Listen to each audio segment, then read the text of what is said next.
aussi et marche main dans la main avec le mot fidélité. Alléluia. Donc, Daniel s'est maintenu fidèle. La Bible dit qu'il a demandé à la personne qui s'occupait d'eux de lui permettre de ne manger que des légumes et de ne pas manger des viandes qui étaient sacrifiées à d'autres idoles. Et il s'est maintenu ferme. Toi aussi, dans ta vie, tu dois être un homme ferme. Tu dois être une femme ferme. Et tu ne dois pas te cacher toujours parce que parfois on fait de la victimisation. Ah, mais je ne suis qu'un homme, je ne suis qu'une femme. Non, non, non, arrête de parler comme ça. Tu n'es pas qu'un homme, tu es un homme de Dieu. Tu n'es pas qu'une femme faible, tu es une femme de Dieu. Amen. Sinon, toujours ton péché, tu vas le cacher derrière. Non, je suis faible, non, je suis... Et c'est pas bien. Tu dois te ressaisir, tu ne dois pas être une victime. Jésus s'est fait victime à la croix expiatoire pour que tu ne sois plus une victime, pour que tu ne sois plus toujours dans la victimisation. Ah, je suis faible toujours face à ça. Seigneur, tu me connais. Non, non, non, il n'y a pas de ça avec le Seigneur. Tu as donné ta vie à Jésus. Tu as donné tout ton mauvais caractère. Tu as tué ton vieil homme, ton ancienne Ève, ton ancienne Adam. Et maintenant, tu dois être un homme sérieux, une femme sérieuse. Amen. Tu n'as plus d'excuses. Avant, tu étais dans l'ignorance, mais maintenant, tu n'es plus dans l'ignorance. Amen. Donc, quelque chose qui est très important, c'est que quand tu sens que la tentation est dans ton cœur, tu commences à déclarer, à te souvenir de la promesse que tu as faite à Dieu. Si tu vois que dans ta journée, tu es tenté, tu es attaqué par l'ennemi, alors j'ai déjà enseigné sur la tentation, en plus il y a quelques mois en arrière, relis la prédication, revois, écoute-la, revois comment ne pas céder à la tentation. Toutes sortes de tentations. Déclare dans tes prières, fais des prières de déclaration, mets-toi dans des temps de jeûne et tu mets cela en priorité dans ce jeûne. Amen. Tu lis des livres sur ça. Si tu vois que tu as une faiblesse, lis des livres sur ça. Écoute des prédications sur ça. Parce que ces paroles, ces enseignements vont te fortifier. Amen.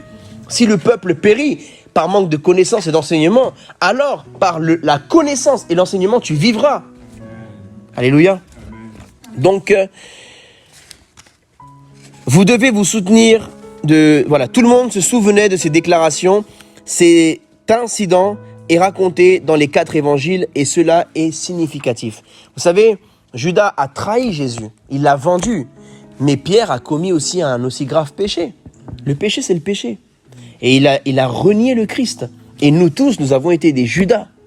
Nous tous, nous avons été des Pierres envers Jésus. Parce que, à des moments, tu dis non, mais moi, je suis pas comme Judas. Moi, j'ai jamais vendu Jésus pour de l'argent. Non, mais peut-être toi, c'est pas pour de l'argent, mais c'est pour un homme, pour une femme, pour un moment de plaisir, pour une fornication, pour une vidéo de pornographie, pour de la violence, pour l'insulte. Pour un moment de colère, tu as renié le Christ. Même la personne t'a dit, tu es chrétien. Et toi, tu as dit, je m'en fiche que je suis chrétien, je m'en fiche et que tu es chrétienne. Et tu as quand même insulté, tu as quand même crié, tu as quand même jeté des choses, tu as quand même été violent, agressif. Tu en as oublié que tu étais une enfant de Dieu. Tu en as oublié que tu étais un enfant de Dieu. Avant de manquer de respect à cette personne, donc d'être déloyal envers cette personne, tu as manqué de respect au Saint-Esprit. Tu as été déloyal envers le Saint-Esprit. Alors, quand nous avons... Parce que personne ne marche dans la rue, il tombe en péché comme ça, je suis tombé comme ça. Non, c'est pas tu tombes comme ça par accident. Tout péché est prémédité, mes amis. C'est faux quand on dit non, péché consciemment ou inconsciemment, c'est pas dans la Bible ça. Consciemment ou inconsciemment, on est toujours conscient qu'on commet le péché. C'est vrai. Donc, avant de commettre cet acte, tu étais conscient, mais tu as été faible. Pourquoi tu as été faible ? Pose-toi la question. Tu savais que tu ne devais pas répondre comme ça.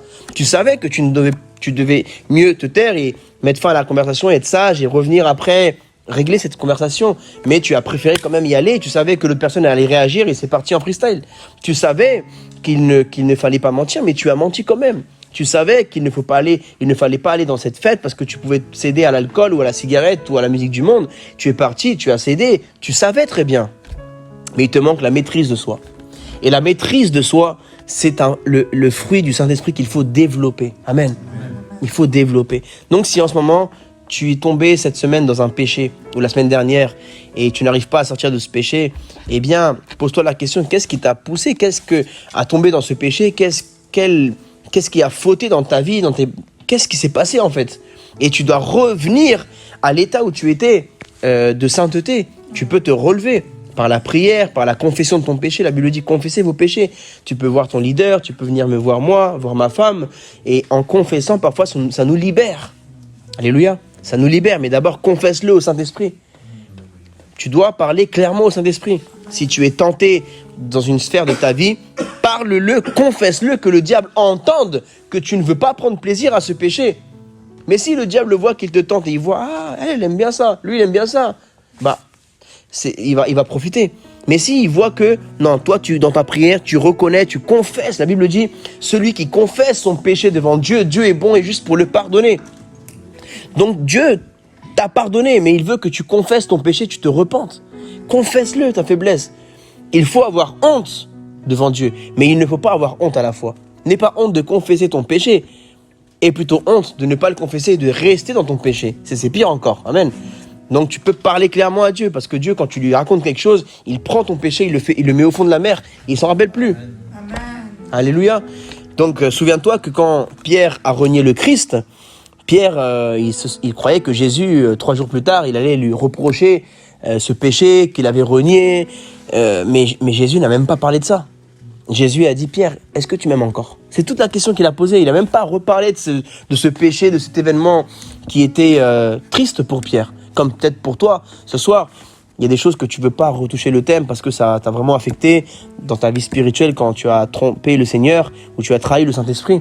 Mais le Seigneur te dit aujourd'hui, ma fille, est-ce que tu m'aimes encore? Mon fils, est-ce que tu m'aimes encore? Le Seigneur ne te demande pas ce soir pourquoi tu m'as été déloyal, pourquoi tu n'as pas été loyal, mais le Seigneur te dit, ma fille, est-ce que tu m'aimes? Est-ce que tu veux continuer à m'être loyal? Amen. C'est ça.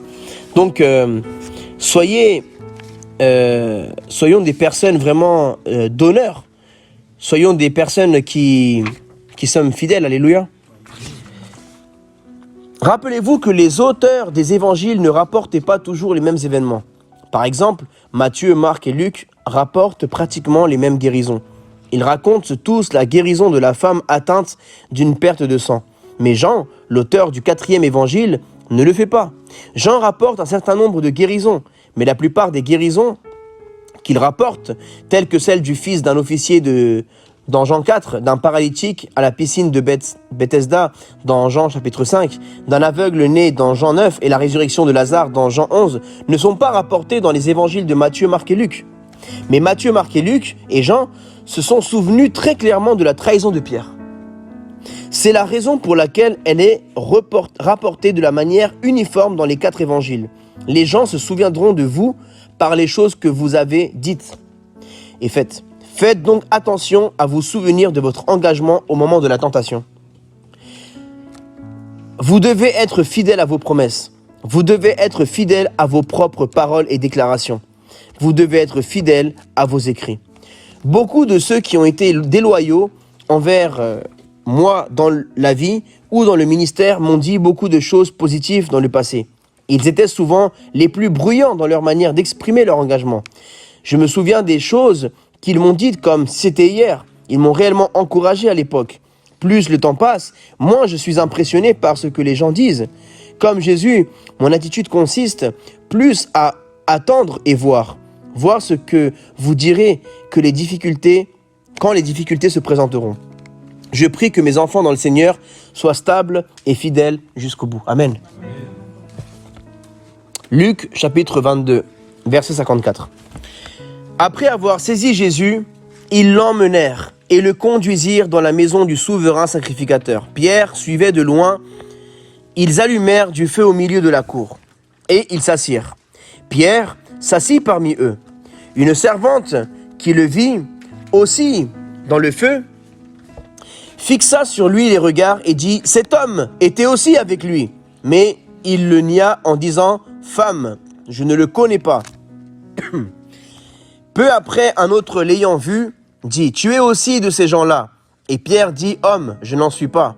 Deuxième reniement. Environ 1 heure plus tard, un autre insistait disant « Certainement cet homme était aussi avec lui, car il est galiléen ». Pierre répondit « Homme, je ne sais ce que tu dis ». Troisième reniement. Au même instant, comme il parlait encore, le coq chanta. Le Seigneur s'étant retourné, regarda Pierre, et Pierre se souvint de la parole que le Seigneur lui avait dite. Avant que le coq chante aujourd'hui, tu me renieras 3 fois. Et étant sorti, il pleura amèrement. Amen. Quand tu crois dans ta journée, au travail, dans l'université, dans ton milieu, parfois en tant que femme, tu croises un homme. Et parfois, les hommes aiment bien demander les numéros de téléphone aux femmes. Toi, tu ne dois pas renier ton mari. tu dois pas renier. Vous savez, moi, souvent, je fais exprès de montrer ma bague. Tu poses ta main. T'es une femme, tu fais genre, l'homme doit bien voir ta bague. La femme doit voir ta bague. Amen. Parce que les gens du monde, et même les chrétiens, regardent. Ah, s'ils veulent te draguer et prendre ton numéro, il dit, tu dois dire radicalement, ma sœur, affirme-toi. N'aie pas honte de t'affirmer. Je suis marié, je suis fiancé. Ne renie pas ton mari. Même si t'es fiancé, t'es pas marié, tu as donné ta parole à cet homme, tu as dit oui. Amen. Ne dis pas, ah mais je suis pas encore marié, mais j'ai dit oui, mais on peut briser une fiançaille. Tu vois? Non. Chasse ces pensées-là. Parce que tu vois que le mec est beau gosse, il te demande ton numéro, tu dis, ah mais mon mari il est pas là, enfin mon fiancé il est pas là, et je suis pas encore marié, donc peut-être Dieu me pardonnera si, tu vois? Non. Ouvre pas de porte spirituelle bêtement dans ta vie. Même toi mon frère, peut-être t'as pas de bague si t'es fiancé, c'est la femme qui a la bague si elle est fiancée. Mais toi tu es fiancé. Peut-être tu vois une femme te sourire dans la rue, commence pas à sourire bizarrement, avec ton sourire séducteur. Non, parfois il faut même pas sourire. Dans la rue, tu marches et une femme te sourit bizarre, tu discernes dans l'esprit, arrête de faire genre, ah non, mais elle m'a juste souri. Non, tu discernes clairement. Une femme te sourit dans la rue, tu vois qu'elle veut quelque chose, tu lui souris pas. Moi, ça m'arrive. Parfois, je souris pas et la personne, je préfère qu'elle dise, ah, il se la pète, oui, je me la pète, c'est pas grave. Mais au moins, je suis fidèle à ma femme. Amen. Je m'en fiche, j'irai pas en enfer parce que je me la pète. Mais par contre, j'irai en enfer si je trompe ma femme. Et toi, tu iras pas en enfer, même si un homme veut dire, ah, mais parce qu'ils aiment trop dire ça, non? Ah, je donne pas ton 06, ah, tu fais la meuf. Ah, tu fais trop la meuf, toi, tu crois je sais pas quoi. Tu crois t'es une bombe ou quoi? Tu dis, laisse-moi tranquille, en fait, laisse-moi, je t'ai rien demandé. Tu traces ta route. Même des fois, il faut même pas répondre. Amen. Laisse que les gens parlent. Toi, tu restes sur tes principes. Donc, mon frère, ne donne pas ton numéro à une femme. Ma sœur, ne donne pas ton numéro à un homme. Tu n'as pas... En fait... Comprenez ce que je vous dis. À l'église, bien sûr, on est frères et sœurs, tout ça. Mais il faut y ait beaucoup de respect entre vous. Amen. Mais dans la rue, en dehors de l'église, le contexte frères et sœurs, même ici, il faut être très, très respectueux vous, les uns envers les autres. Mais, en vérité, une épouse n'a pas à avoir un meilleur ami. Ton meilleur ami, c'est ton mari, ma sœur. Un homme, écoute... Mais ça va pour vous aussi, les mecs. T'as pas à avoir une meilleure amie. Ta meilleure amie, mon frère, c'est ta femme. Amen. T'as pas à aller manger, ma sœur, avec un homme en tête-à-tête qui n'est pas ton mari. D'où tu acceptes une invitation à manger d'un ami alors que t'es marié. D'où tu invites une acceptation, mon frère, d'une femme alors que t'es marié. Combien même tu l'as dit à ta femme, c'est pas bien. Et... Non, mais c'est pas bien. Non, mais vraiment, il y a des choses à pas faire et il faut que tu fasses attention. Il faut faire attention. Il faut être prudent dans ta façon même donne pas ton numéro. T'es une femme, donne pas ton numéro à des hommes. Et même, tu n'as pas à parler tu es marié, tu es fiancé, tu n'as pas à parler avec un autre homme à certaines heures de la journée ou avec une femme. Amen. Tu dois être respectueux. Des fois, c'est juste de l'éthique. Savoir se tenir. Amen. Dans sa vie personnelle. Donc, c'est pas que, ah non, mais le Saint-Esprit m'a dit que... Non. Le Saint-Esprit va pas au-delà des principes bibliques. C'est protège-toi. Le Saint-Esprit va pas t'en vouloir parce que tu t'es protégé. Amen. C'est ça. Il faut vraiment que... Il y a plus vraiment de fermeté dans les chrétiens et les chrétiennes. Il faut plus, mon frère, que tu permettes que même si ta femme n'est pas là, que tu sois séducteur, que tu as des regards bizarres dans le métro, dans la rue. Non, même toi, ma sœur, faut plus permettre des choses comme ça parce que ça ouvre des portes spirituelles. Amen, même dans les abonnés, pourquoi tu suis des hommes? Pourquoi tu suis des femmes? C'est quoi le but? Sauf si vraiment c'est des prédicateurs de l'évangile, c'est des pasteurs, des enseignements, mais pourquoi, mon frère, pourquoi tu t'abonnes à des femmes? Ma sœur, pourquoi tu t'abonnes à des hommes? Si c'est pas un enseignant de la parole de Dieu ou une enseignante, pourquoi tu vas faire ça? C'est quoi le but? Tu vois ce que je veux dire? C'est pas qu'on est extrémiste, mais tu connais dans le monde dans lequel tu vis. On est dans une jungle de péché. Tu dois te protéger. Protège-toi. Mais les gens c'est pas une question que ah non, c'est bon, on part dans l'extrémisme. Non. Tellement de gens ont négligé ça. Ils ont dit non, mais moi je veux pas être dans l'extrême et tout. Et on les a vus tromper leur femme, tromper leur mari. même dans les fiançailles. Ils ont gâché tout leur vie, pratiquement. Et pire, quand il y avait des enfants en jeu. Amen. Donc, ne jouez pas avec ça. Ne jouons pas avec ça. C'est vraiment très important ce qu'on parle ce soir. Le Seigneur, vous savez, on croit aimer Dieu. Mais peut-être même l'apôtre Pierre, il aimait plus Jésus que toi. Peut-être même que Judas, il aimait plus Jésus que toi. Nous, on critique Judas, on critique l'apôtre Pierre, mais est-ce que tu sais à quel point il les aimait? À quel point il aimait Judas, il a quand même marché 3 ans avec Jésus. Il a été dans les moments difficiles avec Jésus. Et l'apôtre Pierre aussi. Et le roi David, qui a écrit des psaumes magnifiques, il a trahi le Saint-Esprit. Il a trahi un très bon ami à lui, Uri. Il a pris sa femme. Amen. Donc, soyez des Joseph qui, même si la femme d'un ami ou quelqu'un, tu sais que cette femme, elle est mariée, alors, et elle te dit des trucs bizarres, non, tu es radical. Même tu peux être dur avec cette personne. Tu sais que cet homme est marié, il te drague, alors que tu sais que il y a une famille ou amitié, tu as le droit d'être dur avec cette personne. Comment ça, tu me dragues alors que tu es marié à mon ami ou tu es marié à ma copine ou bien tu es la femme ou le mari de telle personne que je connais. Tu lui manques de respect en plus. Tu peux vraiment avoir une sainte colère. La Bible dit que Jésus, avec la sainteté, il est arrivé, il a balayé tous les vendeurs du temple. Mais il y a des moments où tu dois être radical, tu dois être sérieux et sérieuse. C'est pas parce que tu es chrétienne, tu dois dire les choses toujours en souriant. Ah oui, non, mais non, je veux pas. Ou bien en tant qu'homme, tu vas commencer à faire. Non, il n'y a pas de compromis. Avec la fidélité, quelqu'un qui sait que tu es marié ou qui sait que tu sais que la personne est mariée, mais en plus, cette personne se permet de te draguer ou de te faire des choses que tu discernes que c'est pas sain, tu as le droit de te mettre en colère avec cette personne et d'aller voir même sa femme, son mari, ou bien de parler, mais non pas l'exposer, tu vois, mais je dis de ne pas féliciter, applaudir cela. Il faut être radical, amen. Même dans l'église, aller voir la personne directement et dire « Ressaisis-toi mon frère, ressaisis-toi ma sœur ». Et si tu vois que ça continue, alors qu'il drague des sœurs ou il drague des frères, la femme, alors qu'elle a déjà un engagement avec un homme ou une femme, vous devez une fois la prévenir, mais deuxième fois, soit vous allez voir la personne en question, l'homme de cette femme ou la femme de cet homme, ou bien même le pasteur, et vous dites voilà, il y a cette situation, c'est pas que j'ai envie de balancer le frère, mais par contre ça peut nuire à l'église. Parce que s'il arrive à séduire une sœur ou un frère, il tombe en fornication, ça peut détruire la vie de la personne. Amen.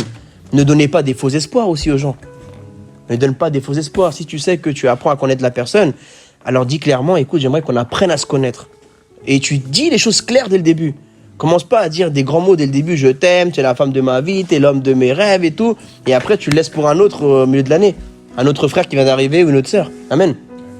Si toi, tu n'es pas certain que cette femme sera ta femme ou que cet homme sera ton homme, mais tu dis, voilà, j'aimerais bien qu'on apprenne à se connaître. Je veux qu'on développe une amitié. Mais tu es clair dès le début. Tu dis, cela, ça dépend si tu as reçu des confirmations ou pas. Mais parce que parfois, tout n'est pas que confirmation dès le début. Parfois, cet homme te plaît dans sa façon d'être, ou cette femme te plaît. Il y a des choses qui te plaisent. Donc, tu peux développer une amitié. Amen. Mais ne va pas plus loin de l'amitié et ne fais pas un faux espoir à ce frère ou à cette sœur si toi-même, tu n'es pas sûr de toi et sûr de ce que Dieu t'a dit. Amen. Tu as reçu des paroles, tu as reçu des songes, tu as eu des confirmations, tu as connu suffisamment de temps la personne en amitié. Ne va pas plus loin que l'amitié. Dans l'amitié, ne dites pas « je t'aime ». C'est une amitié. Parce que imagine que Dieu te montre que c'est pas celle-là ta femme ou ton mari. Toi, tu vas lui briser le cœur à cette femme, à cet homme. Amen. Donc, soyons prudents, mes frères et sœurs. Alléluia. Amen. On a tous commis des erreurs comme ça. Alléluia, c'est pas pour vous condamner ou pour quoi que ce soit, mais c'est pour que nous soyons plus prudents. Parce que c'est des choses comme ça qui ont détruit des vies, des églises, qui ont détruit des ministères. Donc, on doit en enseigner, on doit en parler. C'est important. Pour que vous ne fassiez pas ces erreurs-là. Soyez un homme d'honneur. Une femme d'honneur. Tenez parole. Si vous avez dit que vous serez fidèle jusqu'au bout, soyez-le. Soyez une femme vertueuse. Ne soyez pas irrégulier, imprévisible et instable. C'est au moment de la tentation que vous devez vous souvenir des paroles mielleuses prononcées quand vous vous êtes engagé. Amen. 4e point. Votre loyauté doit aller à Jésus-Christ en premier. Un ange de Dieu à qui j'appartiens et que je sers m'est apparu cette nuit. Actes, chapitre 27, verset 23. En pleine crise, l'apôtre Paul a annoncé à tout le monde qu'il appartenait à Dieu et qu'il servait le Seigneur. Tout ministre doit garder ce fait à l'esprit. Vous appartenez au Seigneur Jésus-Christ. Vous avez été rachetés à un prix et vous ne devez servir que Dieu. Si vous êtes un ministre de Dieu ou une ministre de Dieu, vous devez servir Dieu et non les politiciens ou qui que ce soit d'autre. Amen. Peut-être vous ne vous sentez pas concerné pour l'instant, mais qui sait si demain vous serez un grand pasteur ou une grande pasteur qui est amené à côtoyer des sphères de la société élevées et que des personnes viennent pour vous séduire politiquement, vous verser de l'argent pour que vous parliez à vos fidèles que votez pour lui, des choses comme ça. C'est pour ça qu'il faut, il ne faut pas se laisser séduire par l'argent ou par quoi que ce soit, par le titre d'une personne ou par quoi que ce soit. Il faut être, biblique. Même, la Bible dit que l'homme appartient à sa femme et la femme à son mari. Amen. Amen. Mais si votre femme ou votre mari vous demande de commettre des péchés, ça ne fait pas de vous une femme insoumise. Ça ne fait pas de vous un homme insoumis aussi à votre femme. Mais si une personne, votre mari ou votre femme, ou même votre maman ou votre papa, ou quelqu'un, un bon ami, vous dit « Ah, mens, s'il te plaît, un mensonge », un vol, voler quelqu'un, ou même, la plupart du temps, ça peut être facilement des mensonges, ou même commettre des péchés. Et vous devez dire, chérie, je suis désolé, maman, je suis désolé, mais là, je dois être fidèle à Dieu, j'ai promis à Dieu que j'allais être fidèle, je n'allais pas mentir, amen. Tu dois être sincère. Il y a des choses où tu dois vraiment, même si la personne se vexe, même si la personne dit « Ah ouais, mais t'es pas mon ami finalement, parce que tu peux pas mentir pour moi, ou tu peux pas faire », tu dis « Je suis désolé, mais même si toi tu es mon ami, tu dois pas me demander ça en plus. » Amen. Donc, il y a des choses que vous ne devez pas... D'abord, la parole de Dieu a plus d'autorité que votre mari dans votre vie. Et la parole de Dieu est plus d'autorité que votre femme dans votre vie. S'il y a des choses que votre femme vous demande de faire des choses, de partir en discothèque ou à des endroits, tu dis, chérie, je suis désolé, même si elle s'énerve avec toi, elle se fâche, ou même si ton mari se fâche, tu veux pas venir fumer au moins une cigarette ou boire une bière avec moi, on boit jamais ça, voilà. Donc il faut vraiment dire, écoute, la Bible dit ça, et on ne doit pas ouvrir une porte au diable. Amen. Parce que tu es le gardien de ta femme, tu es le gardien de ton mari. Et parfois, sur le moment, la personne elle est faible, et après, elle va dire, ah merci de pas m'avoir laissé faire ça l'autre jour. Merci de ne pas avoir laissé mentir ou rentrer dans ce business qui était tordu. Parce que la femme, parfois, garde le mari de rentrer dans des business bizarres. Ou le mari garde la femme de pas tomber dans des business bizarres ou d'accepter des invitations bizarres aussi. Amen. Donc, garde ton père. Suis-je le gardien de mon frère, comme a dit Caïn? Oui. Nous sommes le gardien, non seulement de notre frère, notre sœur, mais aussi du mari, de la femme, des parents, de nos enfants. Alléluia. Parfois, les enfants se fâchent parce qu'on ne les laisse pas faire certaines choses, mais c'est parce qu'on les aime. Amen. Alléluia. Un jour, un politicien m'a approché, donc c'est Dag Heward-Mills qui dit ça, et demandé de soutenir son parti politique. Je lui ai répondu, j'ai appris quelques leçons dans ma courte vie. Je ne peux soutenir ni vous ni aucun autre parti. Je suis pasteur et non politicien. Personne ne devrait essayer de faire de moi un politicien pour son propre intérêt. Je ne peux pas vous accorder mon soutien simplement parce que vous me le demandez ou sous prétexte que vous vous dites chrétien. Je l'ai encouragé en disant, si vous respectez la vérité, la liberté et la justice, vous obtiendrez naturellement le soutien des chrétiens. Nous ne pouvons, ni moi ni mon église, porter l'étiquette d'un groupe politique. Je n'appartiens à aucun groupe politique, j'appartiens à Dieu et à son royaume. J'appartiens à Dieu et je sers Dieu. Amen.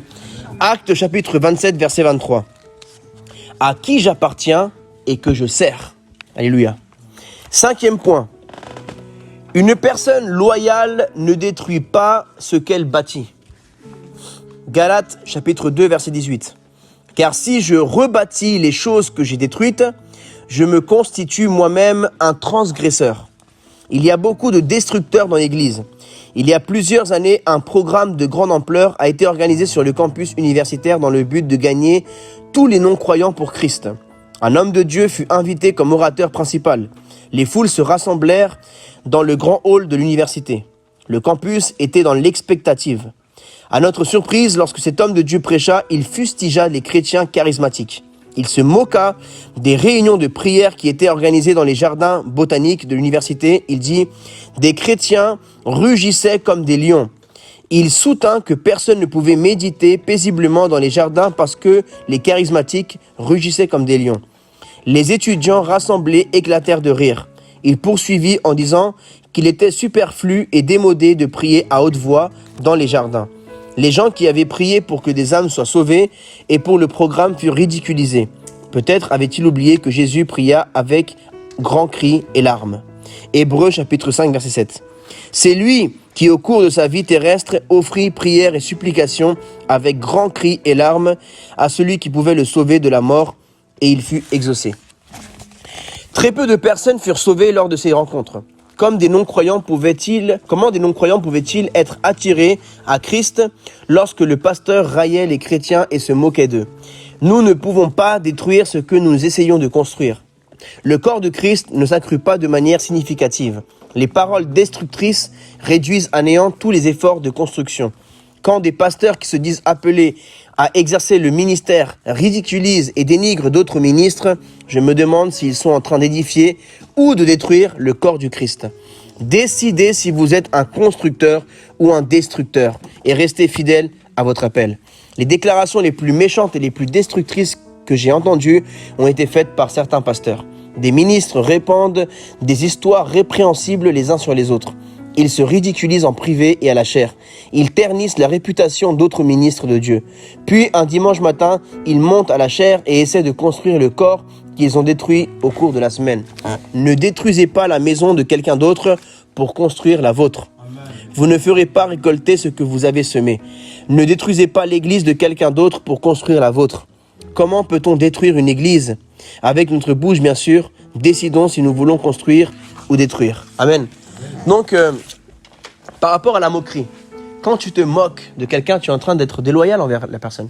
Tu es en train de la blesser, de le blesser. La moquerie est un mauvais esprit.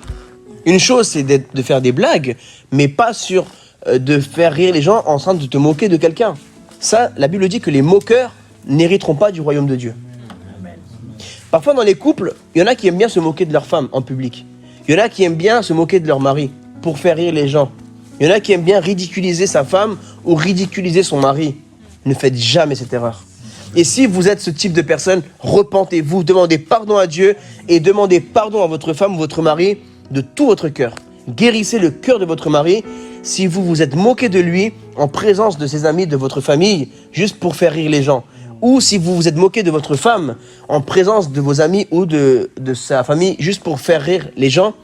Ou bien même si tu l'as fait sentir comme quelqu'un de bête, qui n'a pas de connaissance. Voilà.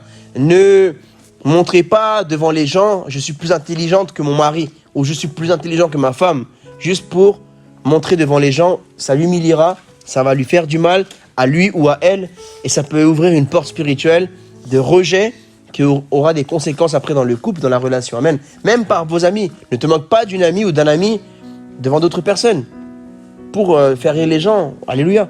Donc, faites bien attention de cela. Ne vous moquez pas. À l'église, il ne doit pas avoir de moquerie. Bien sûr, tu peux être drôle, tu peux faire des blagues, mais pas sur les gens. Amen. Tu peux pas te moquer des gens. Ça, c'est un mauvais esprit du diable. C'est un esprit de moquerie. La Bible dit clairement, les moqueurs seront jetés dans le lac de feu. Les moqueurs n'hériteront pas le royaume de Dieu.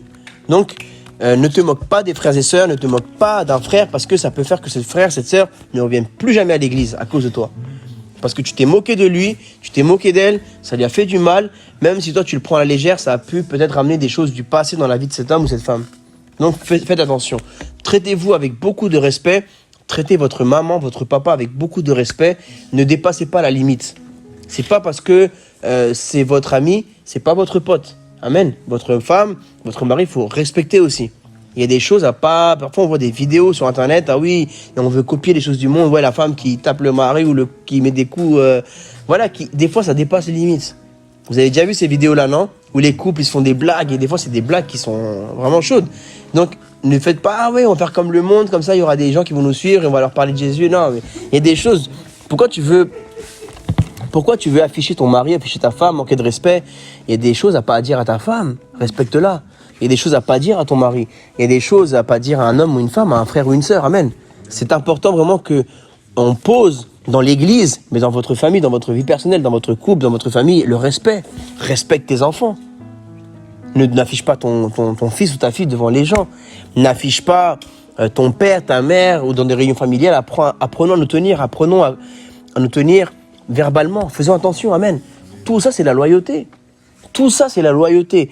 La loyauté à avoir à tout ce qui peut blesser quelqu'un ou ne pas le blesser. Alléluia. Quand tu blesses quelqu'un, peu importe la personne, tu as été déloyal envers cette personne. Amen. Que Dieu vous bénisse.